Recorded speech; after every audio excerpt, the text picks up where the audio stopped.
Flight 268.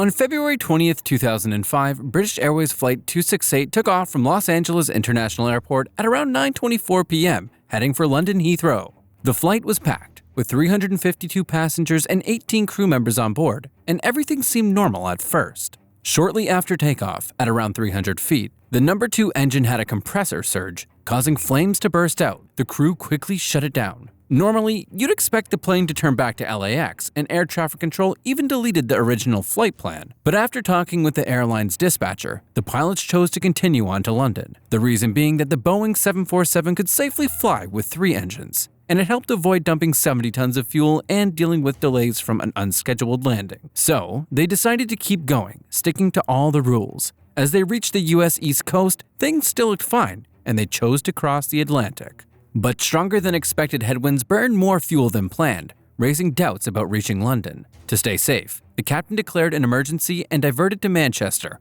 where they landed without any trouble. The incident sparked controversy, with the US FAA arguing that flying a 3-engine plane across the Atlantic was risky and proposing a $25,000 fine, calling the plane unairworthy. Resultingly, British Airways disagreed, saying their decision followed UK and international rules. But eventually, the FAA dropped the case after British Airways promised to review procedures. However, British Airways later said no changes were made, and the UK's Civil Aviation Authority confirmed the plane was not unairworthy. Flight 2276. The Boeing 777-236ER, operating as British Airways Flight 2276, was prepared to fly from Las Vegas to London Gatwick on September 8, 2015, with 157 passengers and a crew of 13. However, during the takeoff on runway 07L, the plane's left engine suffered a major failure around 4:12 p.m. This caused a huge fire on the left side of the aircraft. The crew quickly aborted the takeoff and stopped the plane on the runway. The crew evacuated the plane using the slides, and thankfully, everyone made it out safely, though 20 people were injured, with 1 seriously hurt. The NTSB investigation found that a crack in the engine caused it to fail, leading to a detached fuel line and fueling the fire. It also revealed problems with the evacuation. The right engine kept running for 43 seconds, creating a jet blast risk. This was due to the crew not following proper steps and the captain not using the quick reference handbook. Additionally, the fire checklist didn't distinguish between ground and in-flight fires, causing delays in shutting down the engine. The findings led to improvements in the fire checklist and emergency procedures. The plane was repaired and back in service by March 2016.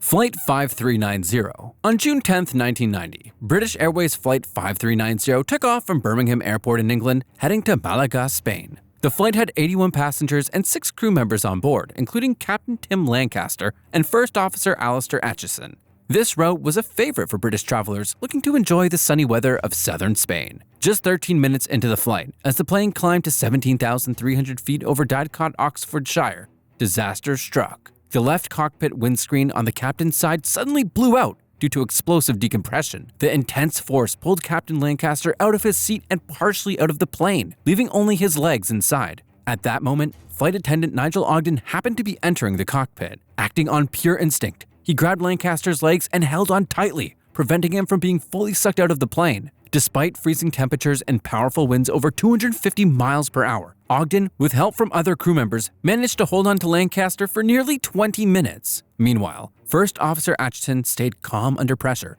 taking control of the situation. He manually flew the plane, disengaged the autopilot, and performed an emergency descent to a safer altitude. Eventually, he landed the aircraft safely at Southampton Airport, saving everyone on board. When the investigations by the Air Accidents Investigation Branch progressed, they later revealed what had gone wrong. The night before, the left cockpit windscreen had been replaced, but the wrong bolts were used. Out of 90 bolts, 84 were too narrow, and the other 6 were too short. These bolts couldn't handle the pressure at high altitudes, which caused the windscreen to fail. The maintenance manager had chosen the bolts by sight and feel instead of using the proper technical guidelines, and no one double-checked his work. Flight 38. Flying from Beijing to London Heathrow on January 17, 2008, British Airways Flight 38, a Boeing 777-200ER carrying 136 passengers and 16 crew members, with Captain Peter Burkill, Senior Officer John Coward, and First Officer Connor McGuinness aboard. The aircraft had been with British Airways since 2001, racking up nearly 29,000 flight hours over thousands of trips by the time of the incident. As the plane approached Heathrow's runway 27L, just 720 feet above the ground, both engines failed to deliver the extra thrust needed. The pilots tried to manually increase power, but the engines didn't respond, and the plane lost speed rapidly. It crash-landed about 1,000 feet short of the runway, hitting the ground hard enough to break the landing gear and severely damaging the wings and engines. Amazingly, everyone survived, although 47 people were injured, with one suffering serious injuries. Investigators from the Air Accidents Investigation Branch later found that the problem was caused by ice crystals forming in the fuel system as the plane flew through extremely cold regions. These ice crystals built up and blocked fuel flow in the fuel oil heat exchangers of both engines during the landing approach, cutting engine power. To prevent this from happening again, Rolls-Royce redesigned the FOHI, and aviation authorities made these changes mandatory for all affected aircraft.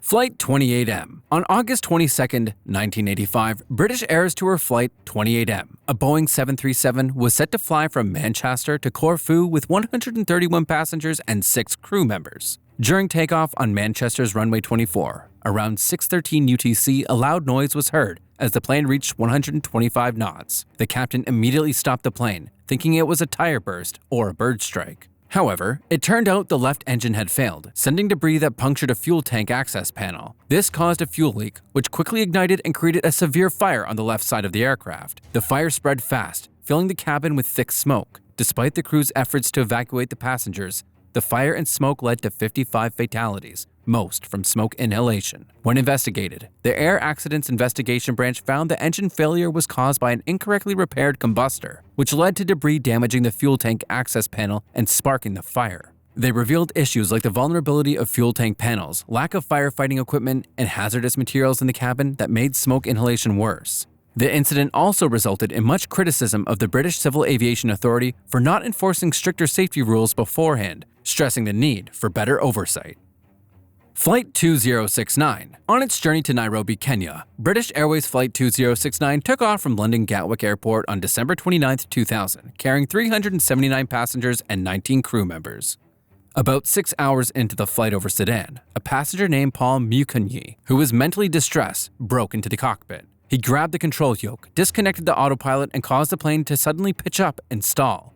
The plane began to fall rapidly, descending at a shocking rate of 30,000 feet per minute. The first officer, Phil Watson, tried to regain control while Captain William Hagan, returning from a rest break, and 2 passengers, Henry Clark Bynum and Guilford Muriel Shaw, jumped in to help subdue Mukanyi. Once Mukanyi was removed from the cockpit, Watson managed to stabilize the aircraft, and the flight safely continued to Nairobi. During the chaos, 4 passengers were injured, and a flight attendant broke her ankle. Investigations revealed that Mukanyi was struggling with severe mental distress, believing he was being chased and seeing everyone on board as a threat. Thanks to the quick thinking and teamwork of the crew and passengers, a disaster was avoided.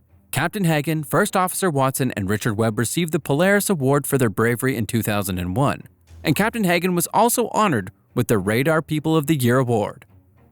Flight 476. British Airways Flight 476, a Hawker Siddeley Trident 3B, departed London Heathrow at 8:32 UTC on September 10, 1976, bound for Istanbul Ataturk Airport with 54 passengers and 9 crew members, including the experienced Captain Dennis Tan. At the same time, an ex-Adria Avio Promet Flight 550, a McDonnell Douglas DC-932, left Split Airport for Cologne Bonn Airport carrying 108 passengers and 5 crew members. Both flights were nearing the Zagreb VOR, with Zagreb Air Traffic Control managing the busy airspace. Around 10:14 UTC, due to a mistake by Zagreb ATC, Flight 550 was cleared to climb to 35,000 feet, which put it directly in the path of Flight 476, cruising at 33,000 feet. Despite attempts to avoid the collision, the 2 planes collided near Verbovec, Yugoslavia, resulting in the deaths of all 176 people on board. It became the deadliest mid-air collision in the world at the time. The investigation showed that the main cause was the ATC error,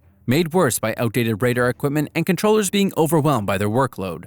The airspace had altitude-based sectors, and the DC-9's climb required coordination that wasn't properly handled. In response to this tragic event, the aviation industry introduced new safety measures, including the mandatory installation of the Traffic Collision Avoidance System, or TCAS, on aircraft, which provides real-time warnings of potential collisions, significantly improving flight safety.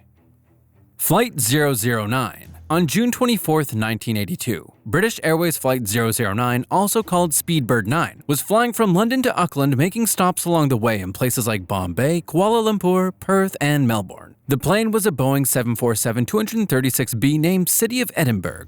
It was cruising at 37,000 feet over the Indian Ocean when the crew unknowingly flew into a cloud of volcanic ash from Mount Galunggung in Indonesia. The ash cloud didn't show up on the plane's weather radar because it was dry and the radars are designed to detect moisture. So, the crew had no idea that they were about to face a dangerous situation. As they entered the ash cloud, something strange happened. The crew and passengers saw a blue glow on the windows, similar to St. Elmo's fire, a weird electrical light. Soon after, smoke filled the cabin with a sulfuric smell, and all 4 engines failed because the ash caused them to shut down. The plane turned into a glider, still flying at 37,000 feet, but now losing altitude at around 1,500 feet per minute. Captain Eric Moody and the crew quickly sent out a distress signal and worked hard to restart the engines. After dropping to 12,000 feet, they were able to get 3 of the 4 engines going again. The plane climbed to 15,000 feet, but the ash had caused a lot of damage to both engines and the plane's surfaces. Despite everything, the plane managed to land safely at Jakarta's Halim Perdana Kusuma International Airport. Amazingly, no one was seriously hurt, and all 263 passengers and crew were safe.